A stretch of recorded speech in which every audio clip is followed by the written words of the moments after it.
Kuni kecha Isroil bosh vaziri Benjamin Netanyahuning halok bo'lganligi yoki og'ir jarohat olgan bo'lishi mumkinligi haqida xabar bergandim. Bugun 14-mart kuni esa xuddi shu Isroil bosh vaziri o'limi haqidagi iddeolarni qo'llab-quvvatlovchi qo'shimcha ma'lumotlar yuzaga chiqa boshladi. Kuni kecha e'lon qilingan Isroil bosh vazirining video murojaatida uning ba'zi kadrlarida barmoqlari 5 emas 6 ta bo'lib qolganligi, undan tashqari og'iz harakatlari va og'iz ichidagi tishlari soni juda ko'payib ketish kadrlarini ko'rish mumkin bo'lgandi. Bugun 14-mart kuni Isroil hukumati rasmiylari Eron va Livanga qarshi ochilgan urushlar fonida ana shu urushlarning borishiga atalgan xavfsizlik kengashi yig'ilishi o'tkazishgan. Ammo hukumatning boshi sifatida Isroil bosh vaziri Netanyahu ushbu yig'ilishda ham ko'rinish bermagan. Undan tashqari bosh vazir Netanyahuning o'g'li Yair Netanyahuning ham ijtimoiy tarmoqlardagi noodatiy harakatlari ko'zga tashlangan. Unga ko'ra, Yair Netanyahu o'zining Twitter akkauntida kuniga bir necha marotaba urush boshlangandan so'ng esa 20-30 martalab post qo'yishni odat qilgan. Ammo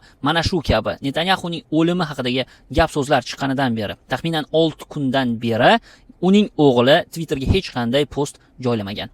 Ayni shu Isroil bosh vaziri ofisining rasmiy xabarida hozirda internet tarmoqlarida Isroil bosh vaziri Benjamin Netanyahuning sog'lig'i haqidagi turli xil xabarlar tarqalmoqda. Biz doimo rasmiy manbalarga tayangan axborotlarga ishonishingizni so'rab qolamiz. Hozirda biz bosh vazir bilan aloqaga kirishishga harakat qilmoqdamiz. Bosh vazir doimo Isroil davlat xavfsizligi uchun harakatda yuradi degan so'zlar bilan tugatgan. Ammo xuddi shu post bir necha soatlardan so'ng o'chirib tashlangan.